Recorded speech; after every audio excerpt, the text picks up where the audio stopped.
welcome to our deep dive. You ready to unlock some secrets of Right. Dale Carnegie's How to Win Friends and Influence People? Oh, yeah. You're here because you want to boost your people skills, and this book, even almost a century later, it's still like the guide That's true. to like navigating those relationships. Yeah. So are you ready to figure out why it's captivated so many for so long? Absolutely. The interesting thing is this book, it didn't start out as this like self-help giant. Yeah. Okay. Carnegie was at first teaching public speaking. So he was helping folks like command a stage, but then what happened? He noticed something kind of curious. What was it? He saw that a lot of his students, they were amazing on stage, Okay. but they really struggled with everyday social interactions. So they could give like a killer speech, but then fumbled small talk. Exactly, like building rapport, navigating conversations, just forging connections. These like basic skills were like their stumbling blocks. Wow, that's fascinating. Yeah, Carnegie realized there was this huge need for practical advice on human interaction. And it wasn't just his hunch, though, right? Right. There was this groundbreaking survey in the 1930s Yeah. that really shed light on what people actually wanted to learn. Huge study. Yeah, it was a big one. Yeah. $25,000, which back then A lot of money. was a fortune, It was a fortune. conducted by the University of Chicago and the YMCA. Powerhouses. What did they find? So for 2 years, they interviewed every adult in Meriden, Connecticut, Wow. carefully chosen as like a microcosm of America. Okay. Imagine 156 questions about their aspirations, their challenges, their interests, and most importantly, their learning desires. So what was the #1 thing that people wanted to learn about? After health, Okay. the second most sought-after topic Keep me in suspense. was understanding and relating to others. That's so interesting. It seems so basic, but like profoundly important. It is. It is. We all crave that connection. Yeah, and so this overwhelming need for guidance on human interaction, that's exactly where Carnegie's book stepped in. And it's remained relevant for like generations. Absolutely. The core principles that he identified, they're so deeply rooted in like human psychology that they're as true now as they were nearly a century ago. Okay, so let's get into it. What were like Carnegie's fundamental principles for enhancing one's likability? In the first part of his book, he introduces 6 core principles. They might seem straightforward at first, Okay. but their impact is really potent. Lay it on me. What's the first step toward winning people over? Cultivate a genuine interest in others. Okay. Truly focusing on like comprehending their perspective. Okay, so going beyond those superficial interactions, really seeking that authentic understanding. Exactly. All right, what's next? Smile. Really just smile. A smile, it instantly conveys warmth, openness, approachability. Okay. It signals that you're genuinely pleased to be interacting with them. I can see how that would be powerful. It disarms people. What else? Remember and use people's names. Oh, yeah. A person's name is like the sweetest sound. To them, it makes them feel recognized, seen, valued. Noted, I will try to be better about remembering names. You got it. What's next on this roadmap to like improved relationships? Become a good listener. Okay. And this goes beyond just like hearing words. Mhm. It's about truly absorbing their message, Yeah. making them feel heard and understood. It's hard sometimes. It is, but it's a valuable skill to hone. For sure. For sure. What else did he highlight? Engage with the other person's interests. Okay. Discover their passions and like truly dive into those topics. Uh-huh. You know, demonstrating that genuine desire to connect with their world. Okay, so shift the focus from myself to their passions. Yes. What a concept. Yeah. All right, what's the final piece of this puzzle? Make the other person feel important. Okay. Express sincere appreciation, acknowledge their achievements, and demonstrate that you value their presence and their contributions. Okay, those are like 6 really solid pillars. Yeah. But Carnegie didn't just present these as like abstract concepts, right? No. He wove in captivating anecdotes, real-life stories to illustrate them in action. So what are some of those memorable examples? One that stands out is the story of Two Gun Crewley. Ooh, a gangster tale. Yes, a notorious gangster in like 1930s New York. Okay, I meant. Crewley was considered one of the most dangerous criminals Okay. and found himself cornered by the police. Oh, no. As he was barricaded in his apartment, bullets flying, he penned a letter. A letter while there's a shootout going on. With blood from his wounds staining the paper, Dramatic. he declared that he had a kind heart beneath his tough exterior, a heart that meant no harm. This is a ruthless criminal I know. claiming a kind heart. It's mind-boggling. It really is. But it exemplifies Carnegie's point. Even hardened criminals seldom perceive themselves as villains. Wow. Understanding someone's perspective doesn't equal condoning their actions, but it offers like a peek into their self-perception. That's a powerful reminder to delve deeper and understand the motivations behind people's actions. Exactly, and that's just one of the many compelling aspects of Carnegie's writing. Tell me more. What other narratives captivated you? There's this heartwarming anecdote of Stevie Morris, Okay. a blind boy whose life changed when a teacher recognized his extraordinary auditory abilities. I remember reading about Stevie. What was so special about his story? So a mouse had escaped in Stevie's classroom. Right. And instead of disregarding Stevie because of his blindness, the teacher saw an opportunity. Oh. She knew that Stevie's heightened hearing could be an asset. She turned what could be seen as a limitation into a strength? Right, and she requested Stevie to locate the missing mouse by carefully listening. That's awesome. And he succeeded. Good for him. This small gesture of recognition and appreciation transformed Stevie's life. It gave him that confidence and revealed his value. Exactly. Well, it's a beautiful illustration of the power of appreciation and recognizing someone's unique talents. It is. What other stories did he share? There's this delightful anecdote involving Ralph Waldo Emerson and a stubborn calf. Ralph Waldo Emerson, the philosopher, wrestling with a calf. I'm intrigued. So Emerson and his son are struggling to coax this calf into the barn, pushing and pulling with no success. Oh, those calves. Their focus was on what they desired, but the calf had other plans. Of course. Observing their futile efforts, an Irish housemaid stepped in with a solution. No way she outsmarted Emerson. She did. Tall. She recognized that the key to moving the calf was to cater to its needs. Okay. So she gently placed her finger in the calf's mouth, allowing it to suckle as she guided it towards the barn. So simple, yet so effective. Exactly. A classic example of understanding the other person's motivations and finding a solution that works for everyone. I love that Carnegie also shares a story of Jim Farley, a political figure who rose to prominence. Yes. Because of his remarkable ability to remember names and details. He had a knack for making people feel valued. He could recall thousands of names and faces, along with intricate personal details, their families, their careers, even their political leanings. Wow, how did he cultivate such a remarkable memory? It wasn't magic, it was effort. Meticulous effort. Okay. He meticulously gathered information about everyone he encountered. Wow. Creating detailed notes and diligently reviewing them. Wow, talk about dedication. His dedication to remembering names and details showcased his genuine interest in others. It was a tangible manifestation of his commitment to building those authentic relationships. Exactly. And it underscores a point. Carnegie repeatedly stresses these principles aren't about manipulation or deceit. Okay. They're about fostering authentic connections through genuine effort and understanding. It's about investing in relationships, not taking shortcuts. Exactly. Okay, so we've explored making people like us. Yeah. But Carnegie went further than that, right? He did. He delved into the art of persuasion. What were his insights on winning people to our way of thinking? The second part of his book outlines 12 principles for persuasive communication. Okay, enlighten me. What's the first step towards effective persuasion? Avoid arguments. Okay. While winning an argument might feel satisfying in the moment, Yeah. it rarely changes anyone's mind, and it often harms relationships. I'll admit, I love a good debate. I know they can be tempting. It's hard to resist, but I'm ready to hear why he advises against it. When we engage in an argument, we inadvertently put the other person on the defensive. Okay. That trigger their fight or flight response. Yeah. Rational thought takes a backseat as they protect their ego and their viewpoint. So it becomes more about winning than finding the best solution. Exactly. So what's the alternative? Carnegie advocates for a more nuanced strategy, one that prioritizes understanding the other person's stance, seeking common ground, and guiding them towards a mutually beneficial solution. Collaboration over combat. I like that. I like that too.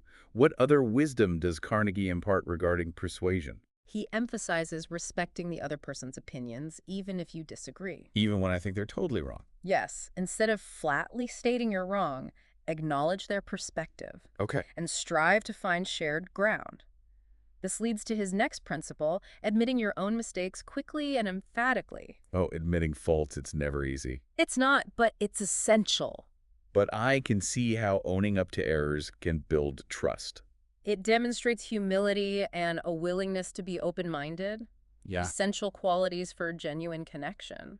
What other insights did Carnegie offer? He stressed the importance of starting on a friendly note, Okay. creating a positive, collaborative environment from the outset. Setting the tone of mutual respect and openness right from the beginning? Exactly. That makes sense. He also suggests securing early agreement. Okay. Find points of alignment, however small, to Yeah. establish a shared understanding. Starting with that common ground, even if it's minimal, can pave the way for bigger agreements. It can Yeah. encourage the other person to do most of the talking. Okay, now that seems counterintuitive if you're trying to be persuasive. It might seem that way. Yeah. But the goal isn't to dominate the conversation. Right. It's to create a space where they feel heard and understood. And this leads to his next principle, make them feel like the idea is theirs. Oh, so it's about guiding them toward a conclusion, not like dictating it. Exactly. It taps into the power of ownership. Clever. People are more likely to embrace ideas they feel they've contributed to. That's smart. And this ties into his next principle. Yeah. Genuinely strive to see things from their point of view. Empathy is crucial. Yeah. It's about stepping into their shoes. And understanding their motivations and concerns. Precisely. And that's what makes Carnegie's approach so effective. Okay. It's not about manipulation or trickery. Yeah. It's about creating a genuine connection and a sense of shared understanding. This is fascinating. It is. This is completely reframing how I think about persuasion. Okay. What other pearls of wisdom did Carnegie offer? He advises being sympathetic to their ideas and desires.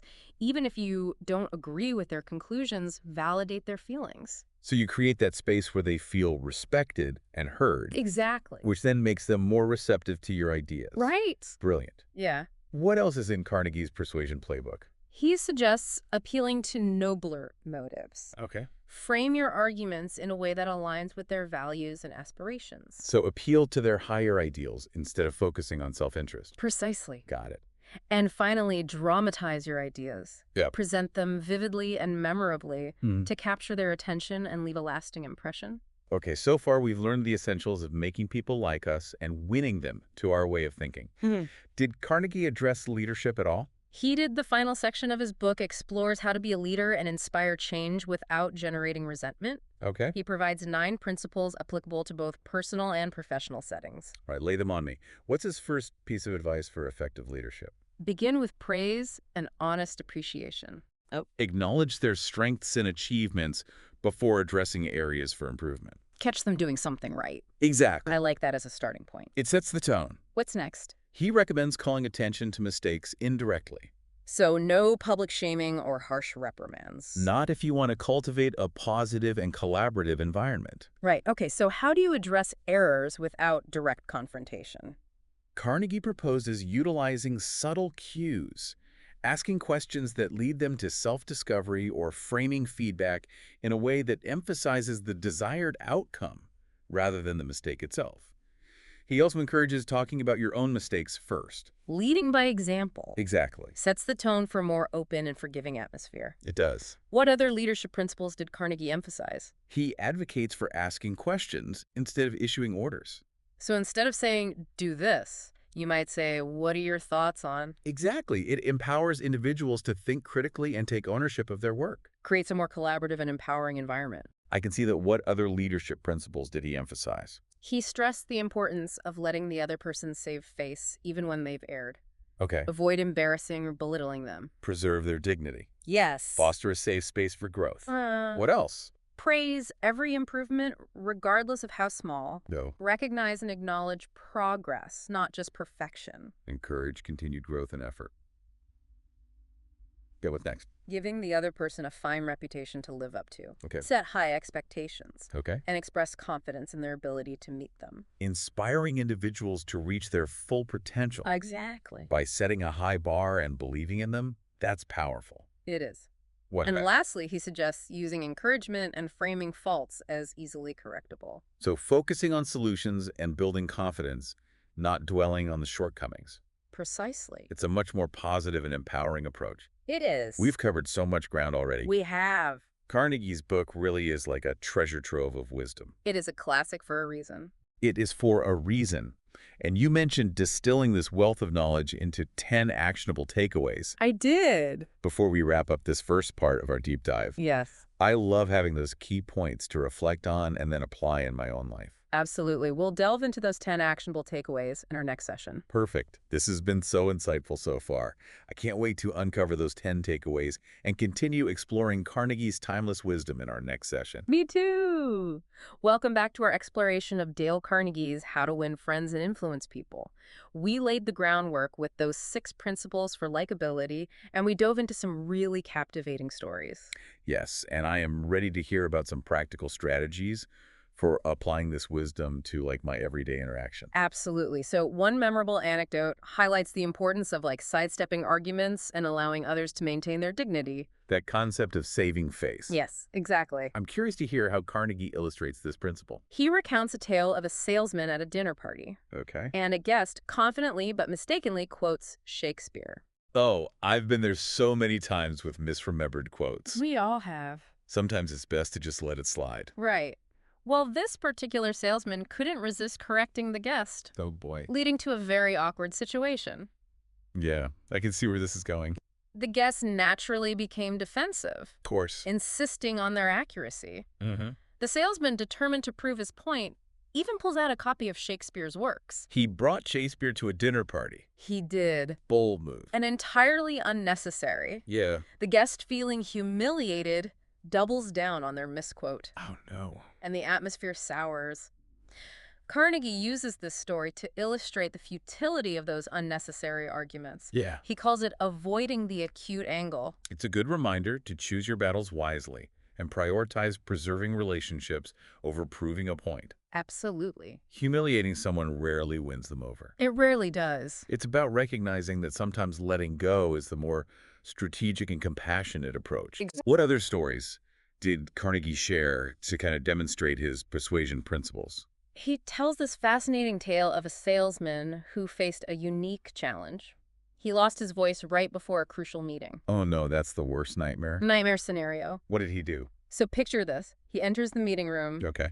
facing the company president, the textile engineer, the purchasing agent, the whole team, Hmm. and he can barely make a sound. Oh my gosh, I think I would have just turned around and left. Oh, resourcefully, he writes on a notepad, "Gentlemen, I've lost my voice. I'm speechless." That's one way to start a presentation. It is, and the company president seizes the opportunity Okay. and declares, "I'll do the talking for you." Wow. And he does. He showcases the samples, he highlights the product's benefits, he leads the whole discussion, Really? and the salesman, unable to speak, simply smiles, nods, and uses gestures. He secured the deal without saying a word. He did, and it wasn't just any deal. It was a substantial order exceeding $1.6 million. Shut up. Big money. Sometimes silence is golden. It is. It compelled others to step up and take charge. It created an unexpected opportunity. It presented the salesman as an attentive listener, further strengthening the relationship. There's a profound lesson there about the power of listening and allowing others to shine. There is. What other examples of effective persuasion did Carnegie present? I'm ready. He shares a captivating story of a manager who employed a dramatic demonstration to persuade his team to upgrade their outdated cash registers. Ooh, I love a good visual aid. Me too. So this manager was attempting to convince a group of store owners to invest in new, more efficient cash registers, Okay. highlighting all the cost savings and the benefits.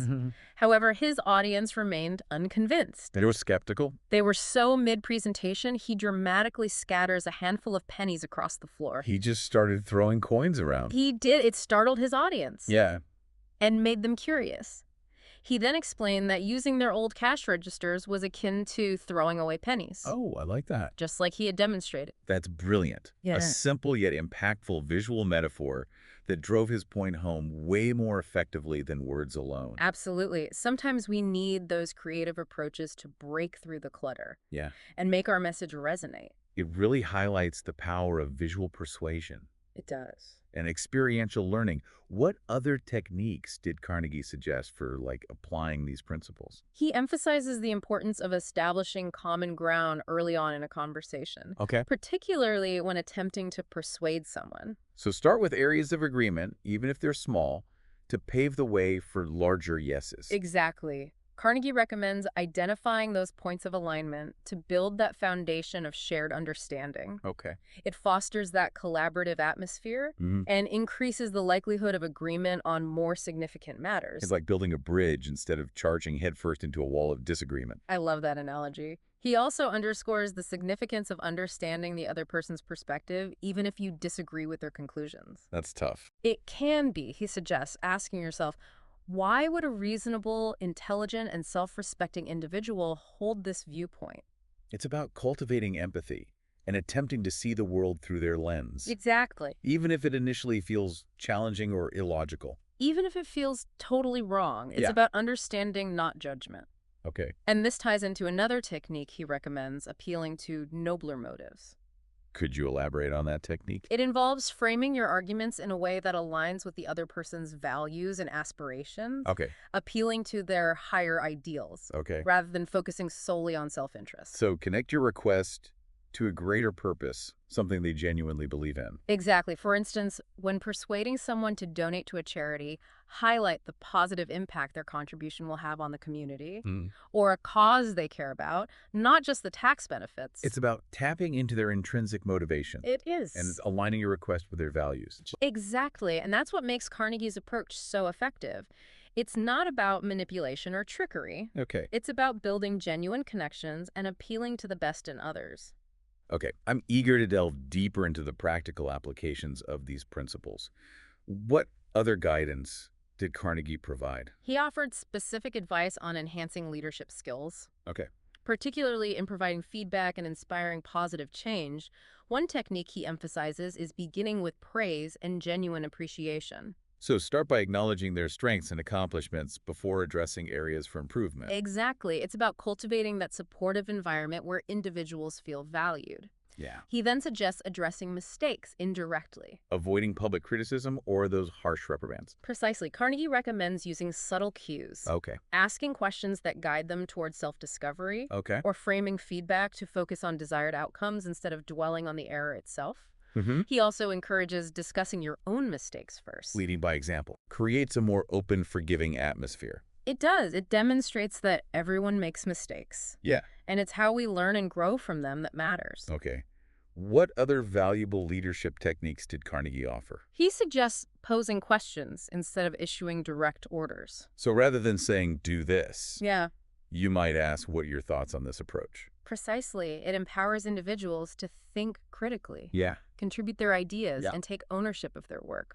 Collaborative, empowering approach. It is. Fosters engagement and a sense of shared responsibility. Exactly. He also emphasizes the importance of allowing others to maintain their dignity. Okay. Even when they've made a mistake, avoid embarrassing or belittling them. Preserve their self-respect. Create a safe space for learning and growth. Exactly. And he advises praising every improvement, however small. Recognize and celebrate progress, not just perfection, to encourage continuous growth and effort. Absolutely. What other insights did Carnegie offer on leadership? I'm all ears. He recommends giving the other person a positive reputation, to uphold set high expectations, and express confidence in their ability to meet them. It's about inspiring individuals to reach their full potential by setting those challenging goals Yeah. and believing in their capabilities. Exactly. That's powerful. It is. And finally, he suggests using encouragement and framing errors as opportunities for growth and learning. Focusing on solutions and building confidence, not dwelling on those shortcomings. Precisely. It's a much more constructive and motivating approach. It is. These are incredible insights. It seems Carnegie's principles extend far beyond simply winning friends. Right. It's about becoming a better communicator, a more empathetic listener, and a more effective leader. It's about cultivating a mindset that fosters genuine connections, promotes understanding, and empowers both individuals and teams. Okay, I'm eager to uncover those 10 actionable takeaways you've compiled. But before we move on to that, I'm curious about Carnegie himself. Okay. What was his background? Oh, yeah. What led him to write this seminal work? So Carnegie's story is as compelling as the principles he teaches. Okay. He wasn't born into privilege. He grew up on a Missouri farm facing poverty and limited educational opportunities. So how did he transition from humble farm boy to renowned self-help guru?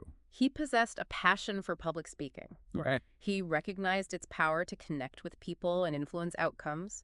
He began teaching public speaking classes initially for free at the YMCA, Wow. eventually building a successful career as a lecturer and author.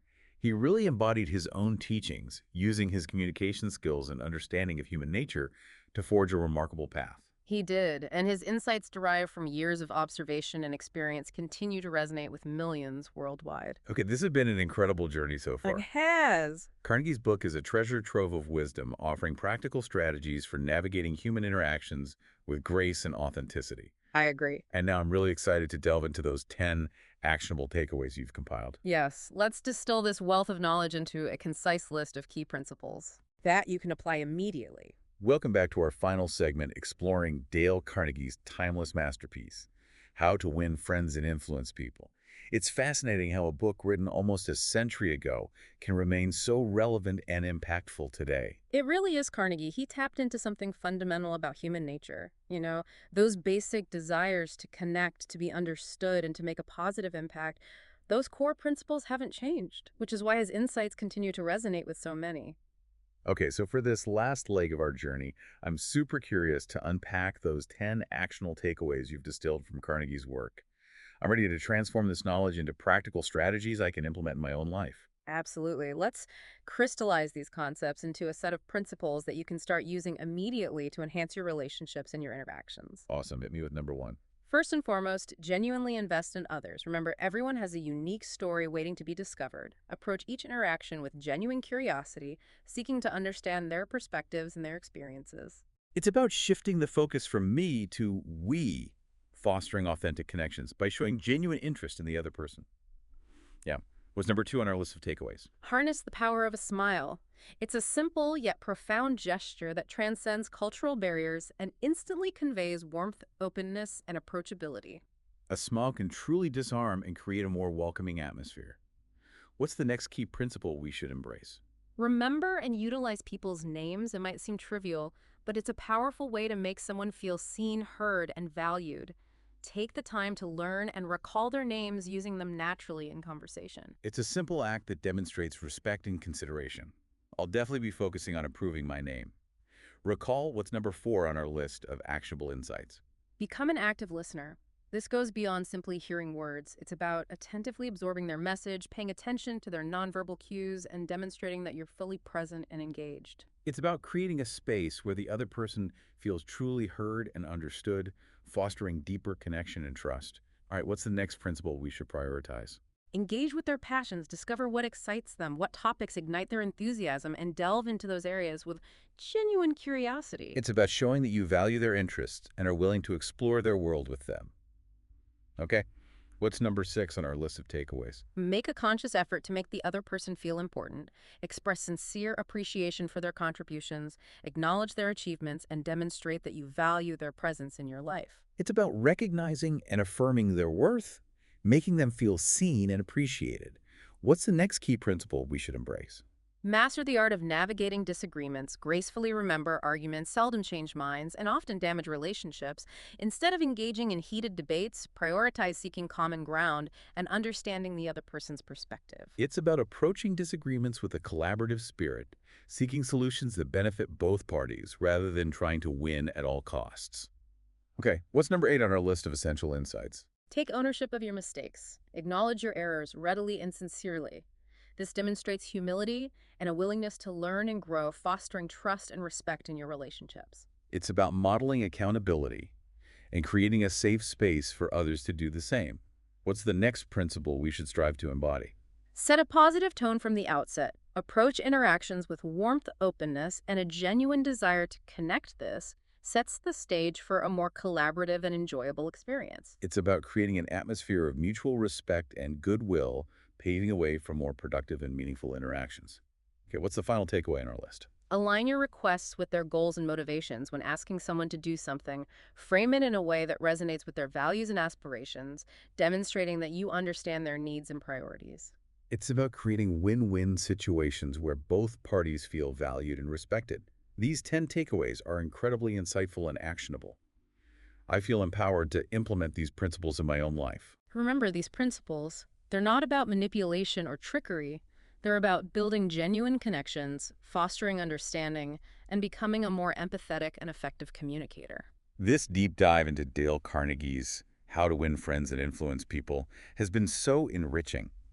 I feel like I've gained a much deeper understanding of human nature and practical strategies for navigating relationships with grace and authenticity. It's been a pleasure exploring these timeless insights with you. Thanks to you, dear listener, for joining us on this journey. I encourage you to embrace these principles, experiment with them, and discover the transformative power of genuine connection and understanding.